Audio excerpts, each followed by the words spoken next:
بے شک وہ درخت جہنم کی جڑ میں سے نکلتا ہے جس کے خوشے شیاطین کے سروں جیسے ہوتے ہیں۔ جہنمی اس درخت میں سے کھائیں گے اور اسی سے پیٹ بھریں گے، پھر اس پر گرم کھولتا ہوا پانی پلایا جائے گا۔ کیا افطاری کے وقت آپ ان آیتوں کو یاد کر سکتے ہیں؟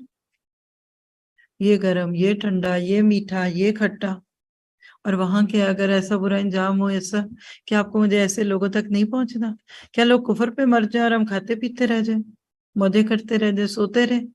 اللہ ہمیں دن رات کام کرنے والا بنا دے۔ پھر ان سب کا لوٹنا جہنم کی بھڑکتی ہوئی آگ کی طرف ہوگا۔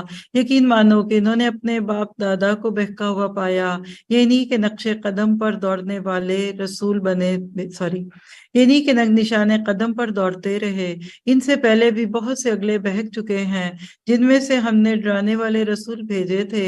اب تو دیکھ لے کہ جنہیں دھمکایا گیا تھا ان کا انجام کیسا ہوا، سوائے اللہ کے برگزیدہ بندوں کے۔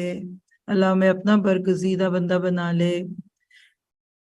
ابن مسعود کہتے ہیں کہ اللہ کے نبی نے فرمایا جہنم میں نہ جائے گا، مراد ہے کہ ہمیشہ کے لیے، وہ شخص جس کے دل میں رائی کے دانے کے برابر بھی ایمان ہو، اور جنت میں نہ جائے گا وہ شخص جس کے دل میں رائی کے دانے کے برابر گھمنڈ اور غرور ہو۔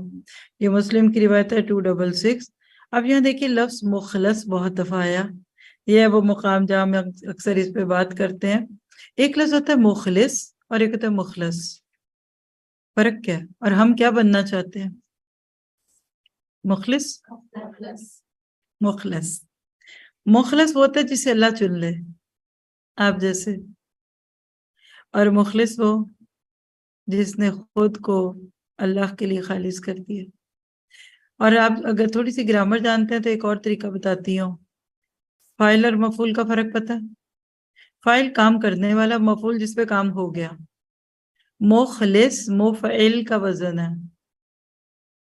کام کرنے والا، he is still doing work on his اخلاص اور ہر اخلاص۔ لیکن مخلص مفعل مفعول کا وزن ہے، کام ہو گیا، یعنی مخلص ابھی رستے میں ہے، he is trying to get to achieve اخلاص، بے نفسی کے بھی رستوں میں ہے، ابھی اس کو بڑی لگتی باتیں بری، اس کو بہت باتیں بری لگتی ہے، ابھی غصے میں بھی آ جاتا ہے، پھر کئی دفعہ نکل بھی جاتا ہے، پھر کہتا ہے میں نے نہیں آپ کے ساتھ کام کرنا، کبھی کہتا ہے کیا بات ہے، یہ پتہ نہیں کیا ہے، میں اکیلے ہی اچھی، میں کیوں ایسی، لیکن کوئی بات